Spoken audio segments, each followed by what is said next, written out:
Hello and welcome to the My Fundraising College podcast. This is our very first episode and we are going to be interviewing Robin Peake, who is a highly experienced fundraiser who recently also became a grant-making trustee for the Child's Charitable Trust.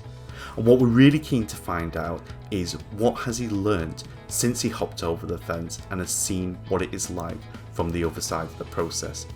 We really hope you enjoyed the podcast and we look forward to hearing any thoughts that you have in the comments below. Hello, so welcome Robin. You're here on the very first episode of the My Fundraising College podcast and we're so excited to have you with us. For some of the listeners who might not have come across you before, do you want to tell us a bit about who you are and what you do and the many hats that you seem to wear? Yeah, bless you. Thanks, Stuart. Really excited for this and for what you guys have planned.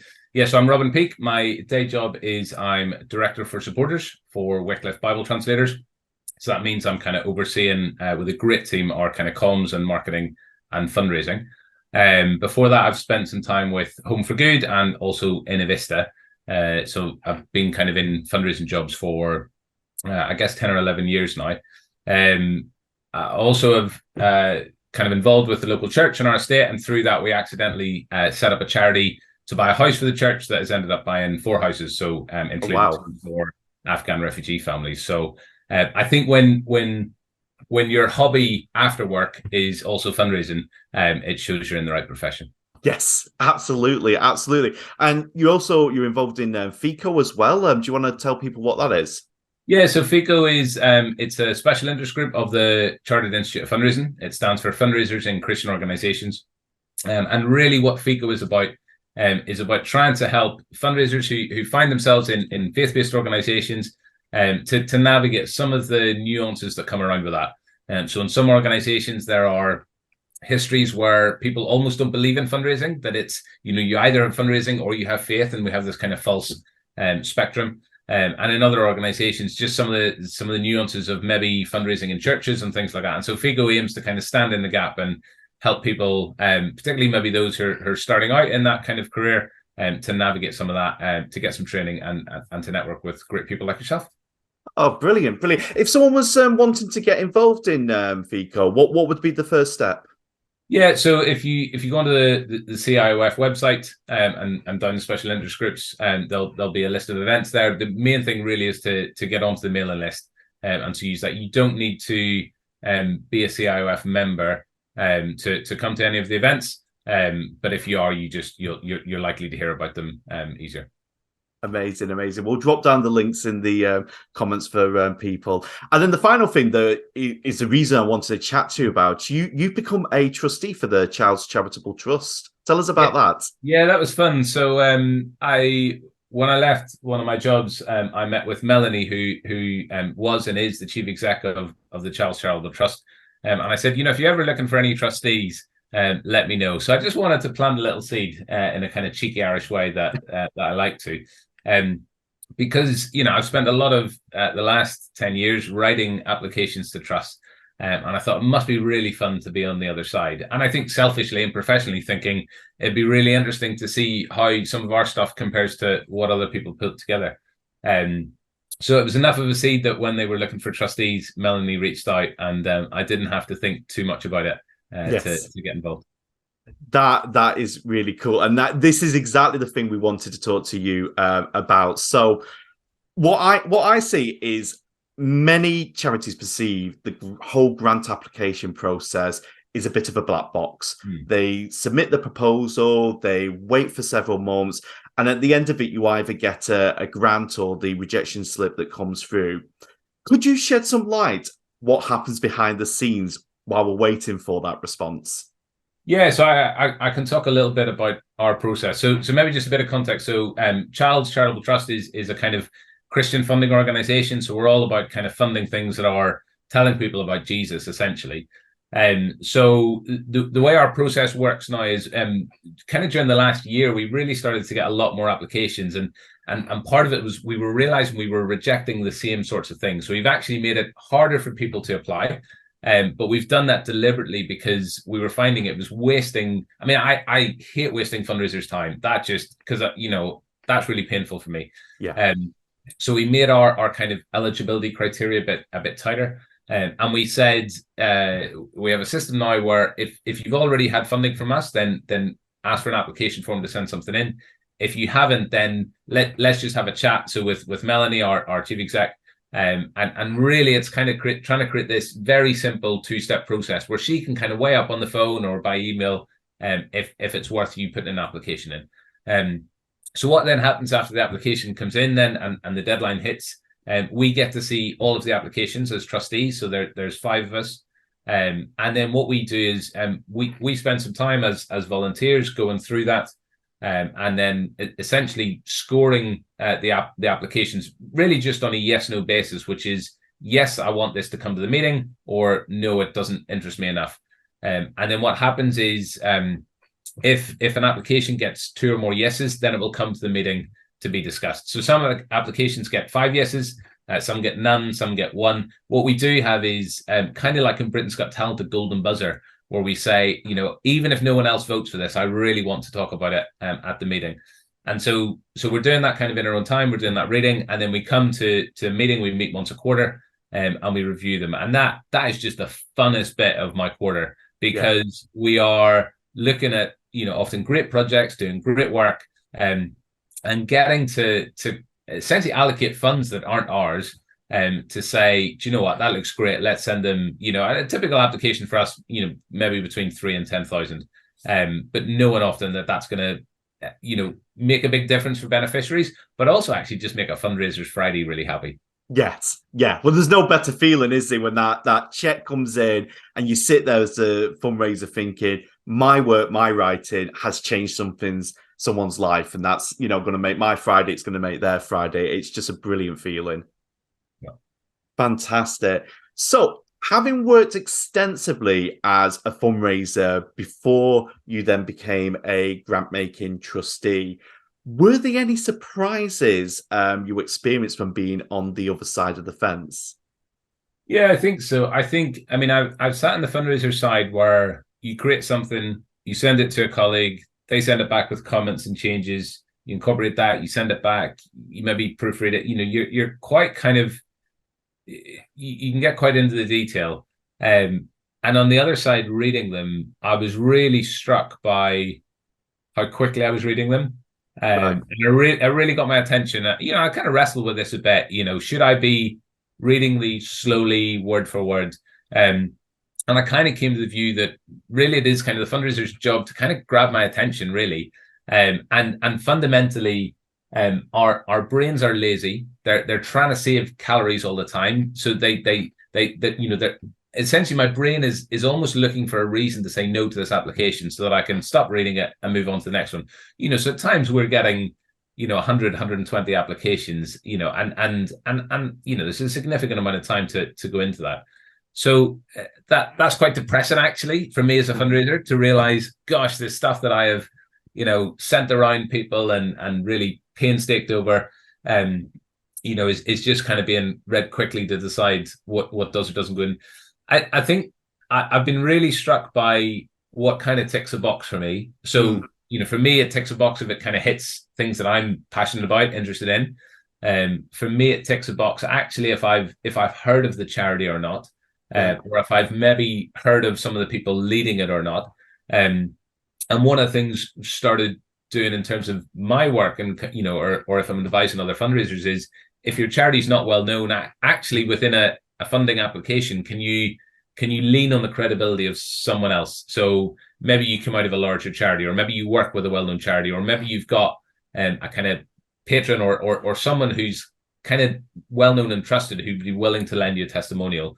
Because essentially what we're, this is social proof, right? So what we're doing is saying, I don't know this charity, I don't know this charity leader or this fundraiser, but actually in this application, there's someone else who says that they're good, and I know that person and I trust them. So I don't need to make that decision myself. It's a kind of kite mark. And I think the other thing that surprised me is how many applications that I'll read, and I end up really not knowing what the charity does, what the project does. And I think that really surprised me. And I've kind of learnt, when I'm doing funding things myself is, can the person reading this close their eyes and visualize what it is you do and what it is you want to do? And we can so quickly kind of launch into some of that, and there's a lot of jargon, and there's a lot of as you'll remember from our report last year, and I have no idea who you are. Don't be so up yourself. So yeah, I think for me, just really making that piece clear. Is it simple to understand what you do and what you want to do? And it really amazes me how few kind of meet that bar. Yeah. Well, it's that challenge when we're an insider, and this is one of the things we often taught to the people we're training is you live and breathe this day in, day out, whereas the person receiving it, how long do you spend on an average grant application, would you say, reading through it? So I timed myself one time. I think it was about 3 minutes, which is awful. Like that's embarrassing to admit, isn't it? But I don't think so. I think it's again, this is one of the things we teach in training is at school you're kind of rewarded for length. That is what you're taught. But when you get into the real world, it's give me the concept as quickly and as simply as possible, and I'll tell you whether this is something that's going to be of interest. And so we've got to kind of unlearn all those bad habits from school to write effective applications. Yeah. Oh, no, amazing. So how has your role as a trustee changed your perspective or approach to grant fundraising in your day-to-day job as a fundraiser? You've already meant the kind of time point, but is there anything now that you're saying to the fundraisers you manage that's new as a result of this experience? Yeah, I think trust fundraising fundamentally isn't that difficult. I think if you've had experience in doing some research, if you've had experience in doing some writing, you've got the fundamental skills to do it well. But I think the challenge is that once we get to a certain level of fundamentals, is we then can quite easily forget that actually. And I think trust fundraising done well is just very boringly repeating the fundamentals that have worked for 20, 30 years or whatever. What's the need? How do you want to solve that? Why are you the best person to solve that? What's been your impact so far? And do your numbers add up? It's not massively difficult in some senses. And yet, really, it becomes very easy to skip one of those steps, because we get fixated on why this is new and innovative, or some kind of side of it. And yeah, when you're looking at, from a trustee perspective, when you're looking at a budget table that either doesn't add up or doesn't make sense, well, if you can't fundamentally, if without being harsh, but if you can't add up your numbers, how can I trust that you're going to spend our kind of £5,000 or £10,000 well? Does that happen often? Yeah, more often than it ought to, really. Yeah. I think I'm chuckling because I think I've been guilty of this in the past, because I think some of us in fundraising are very much on the written and verbal communication side of things. I'm probably not as great on the maths. So that's really interesting to hear. And it's refreshing to hear you say about how it's all about getting back to those core fundraising principles. So we run an internal traineeship, and the first thing we teach them is grant fundraising, and there's two reasons for that. First is it's all about the fundamentals, and if you can get that right, you can then apply those principles to other forms of fundraising. And second, you've got that time delay. It's not live. So it's a great one to learn fundraising on, because you can write something, debate it internally, and then send the final product, and the trustees are only seeing the final product. Was many other forms of fundraising, it's live in the moment. So if you forget your fundamentals, you've kind of lost that opportunity. Yeah, and I think it's not the only thing. I mean, it's interesting being around the table, because different trustees, their eyes will light up at different mentions of a charity or a need. So, in the last couple of years, we've had Ukraine, we've had Afghanistan, we've had Sudan, and there's something very powerful actually about trust fundraising that mirrors what is going on in the wider news narrative. Yeah. because you scan for that, and so kind of almost I'm slightly throwing my due diligence out the window. Like, right, Ukraine's going on, these guys are working in Ukraine. I'm predisposed to help because I'm a human watching stuff on the news and I can't do anything to help. But actually, as a trustee, oh thank goodness, I can do something to help. So let me throw my weight behind this. So I think anything that kind of catches the zeitgeist of what's going on becomes really helpful. But also, I think different trustees, as we kind of discuss it, we'll talk about maybe memory. So there might be something from Scripture Union and they remember going to Scripture Union camp as a kid or something like that. Or it might be as simple as a really creative kind of report or story. But also I think face-to-face visits, it's not something trust fundraisers are known for. It's maybe more the kind of more charismatic, extroverted major donor types. And yeah, if you can visit, a key person in trust. So, for us, it's probably Mel rather than one of the trustees. But if that's a good visit, the memories of that can last for years. And actually, she's had some horrible visits, and the memories of that last for years as well. And the charities don't get past the gatekeeper. But I think that is maybe something that when we're trying to churn out as many applications as we can to take a day and travel somewhere and that sort of thing. But actually, that in terms of retention can really pay off. Right. Well, it's in fact, I'm going to press into this a bit further because you mentioned as before as well that kind of previous history. If you recognise the brand name, the application is coming from. So many fundraising courses, as you'll know from your own experience, stress the importance of building relationships with grant makers before you submit an application. So now as you're on the other side, how significant is that pre-existing relationship? Because I always have this kind of like double-edged, on the one side, I'm like, I know it's about relationships and I want to get in touch with them. On the other hand, I know that you're really busy. And so unless I've got a decent reason to contact you rather than just saying I'm thinking of applying, I'm a bit hesitant. So now as you're on the other side, where you landed with that thinking? Yeah, it's interesting. I mean, I remember phoning, I kind of went through this evolution myself and was like, right, we are not applying to a trust unless we phone them. So we kind of made that a keystone habit. I remember phoning up one funder. And I said, I just wanted to ask you some questions about your application process. I said, well, why? Like, what could you possibly need to know? It's all on the website. And it absolutely threw me. Like, I was just like, and I had that kind of moment. Have I already introduced myself? If I haven't, maybe I should just hang up and run away, because I've maybe made this worse than it is. I think there is a sense, on the funder side is we don't want to waste our time. We don't want to waste your time. And if picking up the phone for 5 minutes helps save both of us, particularly maybe more on the fundraiser side, a few hours, and us kind of reading it and realizing that it's not eligible. Then that can be important. I've had people kind of reach out to me and say, I'm thinking of applying. What do you think?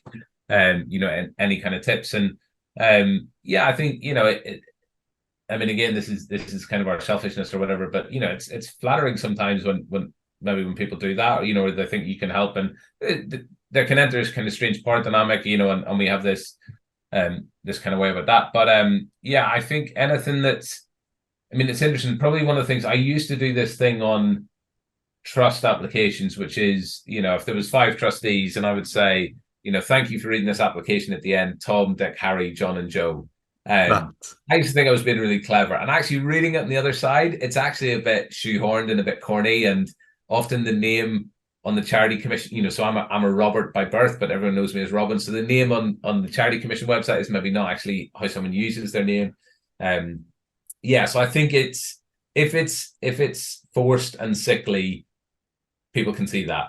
Yeah. But if it's genuine desire to build relationship, desire to, as funders, we want to give away, kind of $500,000 a year towards good causes that tell people about Jesus. And if your charity fits that, then you're helping us fulfill our charitable objectives. I often say this to other fundraisers. I remember going for a job interview and they said, should we focus on raising money from corporates or raising money from trusts? I said, well, trusts have to give money away. Yeah. So, businesses can bank the profits, but trusts have to, otherwise they're not fulfilling their charitable objectives. And I think that reframing can be helpful for fundraisers, for trust fundraisers, to think, I'm helping this other charity fulfill their charitable objectives.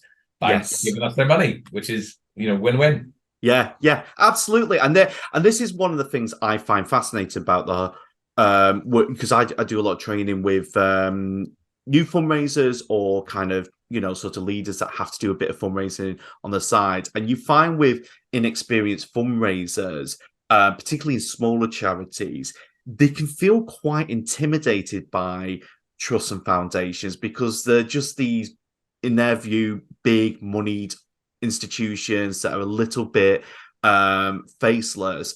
And I'm always saying to them, we're all on the same page here. We all want to advance God's kingdom. We all want to make a difference in our society. It's just we have different roles to play in that. So it'd be lovely to hear. And while we've got you, what's the heart of Charles Charitable Trust like? What are you guys really hoping to achieve with your mission? Yeah, so the guy who set it up was a chap called Ernest Childs. He died without any children, and he had some properties, and I think from what I know of him, he lived quite a modest life. But he had some wealth, and he entrusted it into this trust.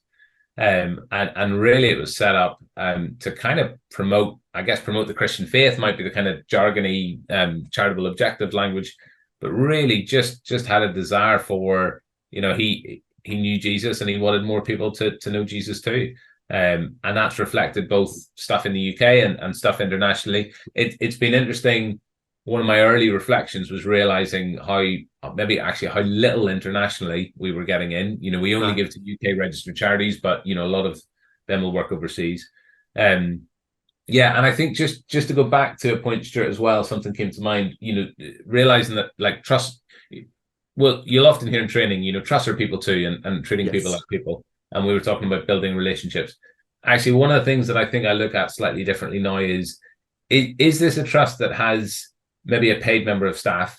So it's maybe a larger trust, or is it a trust where it's a kind of vehicle for family giving, or is it a trust that maybe falls in the middle and they have a kind of volunteer secretary or volunteer trustee who's doing a lot of the heavy lifting?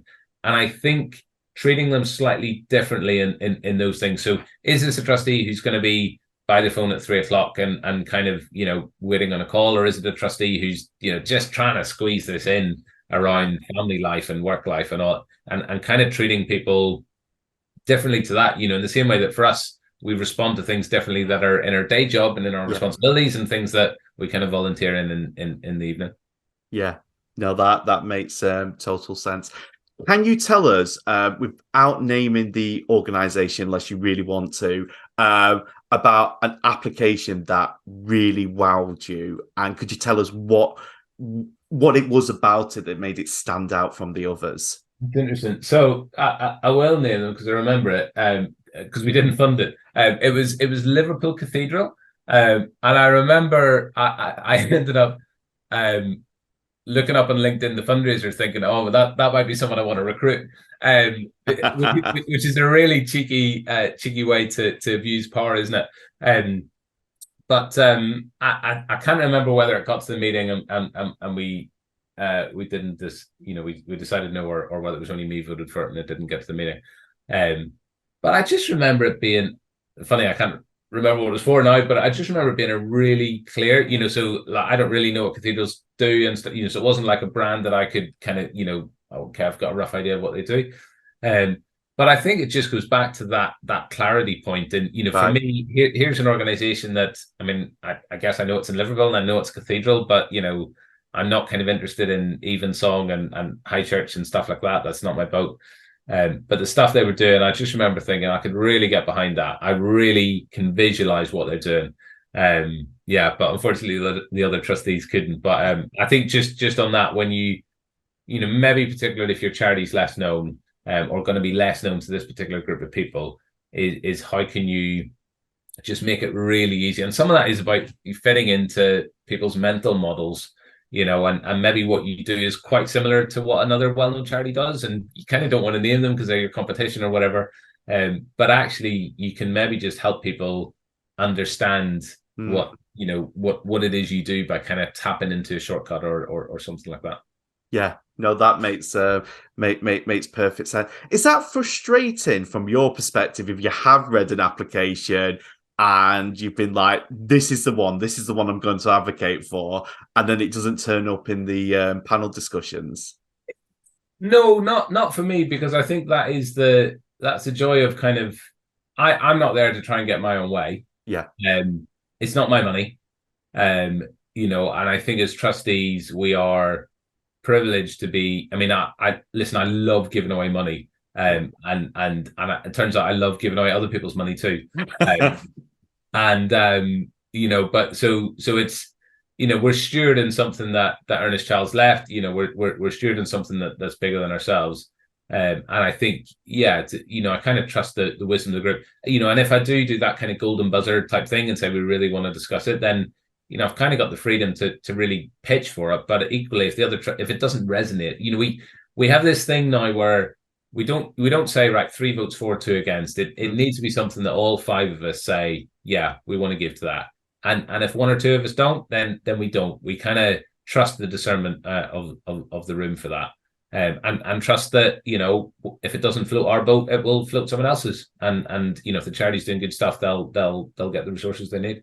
Okay, so have you become quite a close-knit group then, you and the other trustees? Yeah, I think so. I mean, they're good crack. I enjoy that, and it's an odd kind of, we don't see each other, outside of this, so it's an odd dynamic to kind of meet up once a quarter, give away, 100 grand or whatever, and then go back to our normal lives. But it's that's a fun team to be a part of. Yeah, no, imagine. Tell us a bit, like, in terms of the board discussions. What's that like? Is it, what gets the board really animated and excited when you're talking about applications? That's interesting. I think sometimes I've seen people get cross if they feel someone's being a bit pushy. So almost to our relationship point, if, like, I mean, this hasn't happened, but if like a fundraiser tried contacting each of us through LinkedIn or Twitter or whatever like that, that would really sour the mood. Yes. And so you can almost find yourself where this might be a good charity, this might be a good cause, but the person asking me is just really cheesed me off, and that's really, turned the heat down on whether or not I want to support them. If people are presumptuous, if they kind of, maybe, and we've known this before, maybe you've supported the charity for a few years and it just feels like they're kind of saying, here's our bank details, we look forward to the next installment. That really, it just does not sit well. Yeah. But I mean, one of the most fun. Well, let me tell you a story. So I remember one meeting, and we'd gone through all the applications and kind of decided how much we were going to give, and then there was an application that had kind of come in late. It hadn't come in our application form. It was kind of someone who previous generations of trustees had supported, and I think they kind of assumed they would get by, and they didn't need to follow a proper process.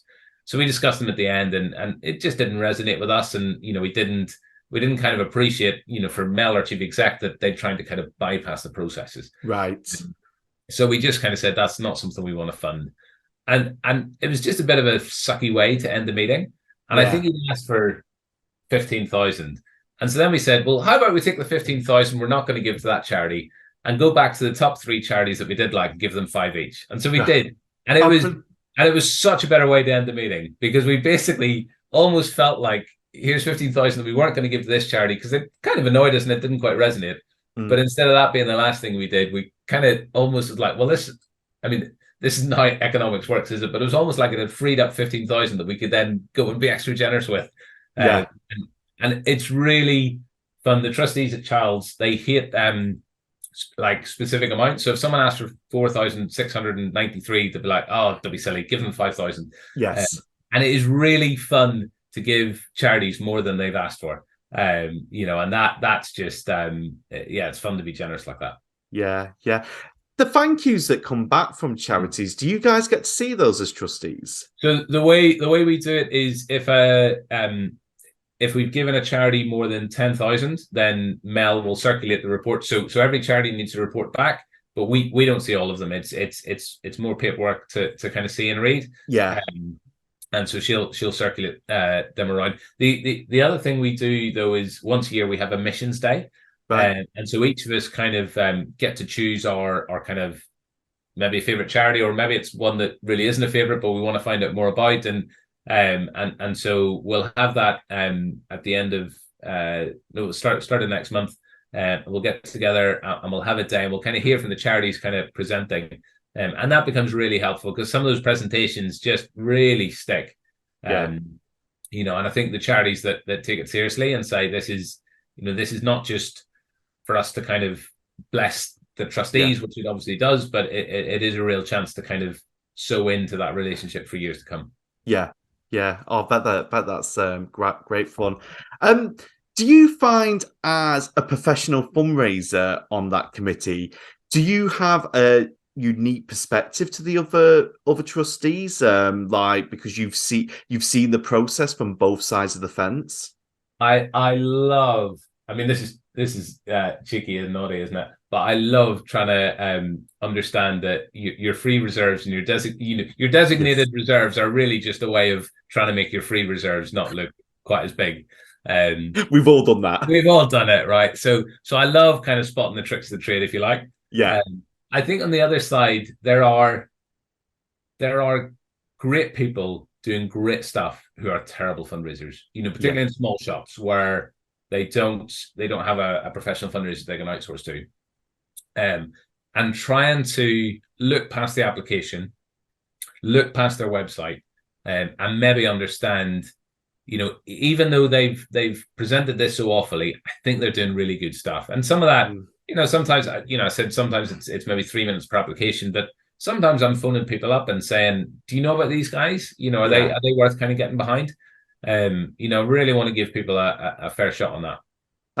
That's really good to hear it, because one of my frustrations with just the whole fundraising sector is that there's now this kind of divide between those that have historically, you know, have had money and they can invest seriously in fundraising, and they just look miles better than those small and medium-sized charities or those new charities that are coming from. And it's like, oh, how do we break those through? You know, particularly that season where they've not got that much money to invest in fundraising.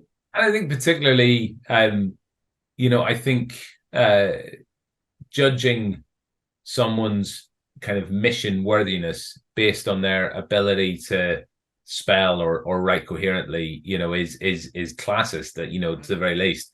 And I think, you know, we really don't want to. You know, it's why we've kind of gone to that two-step process, and we've said, you know, send us an email or pick up the phone, you know, and some of those are more comfortable for different kinds of people. Yeah. I think I'm quite aware that there's a couple of things around that. I think where, you know, if a charity has it feels rare for a medium to large charity to have excellent programs and terrible fundraising, you know, because you have a kind of culture, right? So if your fundraising is excellent, that almost gives me trust that your program delivery is going to be excellent. You know, and vice versa. No, that's really interesting. Have you come across these grant makers that have started doing things like video applications? And I think there's a lot of that. I mean, I've just had a super positive experience applying for funds for our church to a new grant maker, where it was step one was kind of expression of interest, super easy to fill in, you know, kind of do you fit the bill? And step two was kind of fuller application form, kind of typical stuff, you know, send us a proposal. But what surprised me was after that, they said, click this link, we're going to schedule a 30-minute call with you. Right. And that was brilliant because they'd gone through our application. They had some questions, you know, and our church is a kind of church plant that's part of a bigger church. And so there's, you know, explaining the accounts is a bit messy. Yeah. But you know, so I'm dealing with the kind of the trust staff, and then it will go to the trustees. But, you know, I've been in trustee meetings where we've had questions and we haven't had the answers. And so instead of, you know, you just say, well, we don't know. So, you know, let's play it safe and not fund it. But what these guys were doing was saying, let's dig into the questions, so that then when they present it to the trustees have questions, they've gone through it with us and been able to answer it. And I thought, you know, obviously that's quite resource heavy. Yeah. But I thought from a fundraiser point of view, this is a brilliant process. No, it's I mean, Jerusalem Trust, I mean, they've moved to this system where it's a very short application, and then if there is any follow-up questions they need to ask, they'll just give you a call and you can have a conversation with them. And I found that brilliant, because the sort of things they were asking, I hadn't even thought that was something that they might be interested in. So we never have wrote it in a traditional grant application, but we had a great story around that to tell. And so we was able to share that with them. That's brilliant. Final question then. If someone's considering an application to the Charles Charitable Trust and they're listening to this interview, what would be the best advice you can give them to, give them the best shot at getting the money? And bearing in mind now, they know who you are, Rob. So Yeah, that's funny. Mel's going to hit me because sometimes she hates it when our name goes out there because it increases her workload. But, so be it, Mel. I think, I think there's stuff on the website. It's the obvious stuff. Look at the account, see what kind of charities we funded in the past. Look at the website and see what kind of things we say we fund. And respect the process that we've tried to set up to honor ourselves and to honor you. And I think it is that, if you're not a charity we've funded before, then it's that two-step process, whether it's a phone call or an email, and essentially saying, to save everyone's time, this is the kind of thing we do, is that the kind of thing you likely, you might consider funding. And then through that, we are, I think in our accounts, we publish kind of our hit rate, but maybe, kind of before we had this kind of process, we were getting maybe 100 applications, maybe 25 to a meeting, and maybe 20 of those funding. It was that kind of that. Yeah. So you got to play your own numbers game and work out if that's strategic for you. But I mean, yeah, if you're kind of a Boy Scouts organization, and it's the same stuff, isn't it? Just don't do a scattergun approach. Apply to the funders that are most interested in funding you. Brilliant. No, really, really good advice. So thank you so much for being our first ever podcast guest, Robin. We really appreciate it. One of the things we're going to do as a special thank you to everyone who's been on the podcast is we're going to send them a little book to thank them. But what we thought would be really cool is to get the previous podcast guests to choose the book for the next person that's going to be thank you. So could you choose a book that's been either meaningful or impactful in your life? Well, I love that. That's cool. Do you know what? Well, let me get one from behind me. This is a library book, but it is The Girl Who Saved the King of Sweden, which is a novel I just read by Jonas Jonasson. My Swedish isn't good, but he also wrote a book about the 100-year-old man who climbed out a window. I love that book. Yeah, it's so good. So this also just absolutely quirky to the max. I really loved it as a novel, and brilliant for kind of long plane journey or just a lazy Sunday.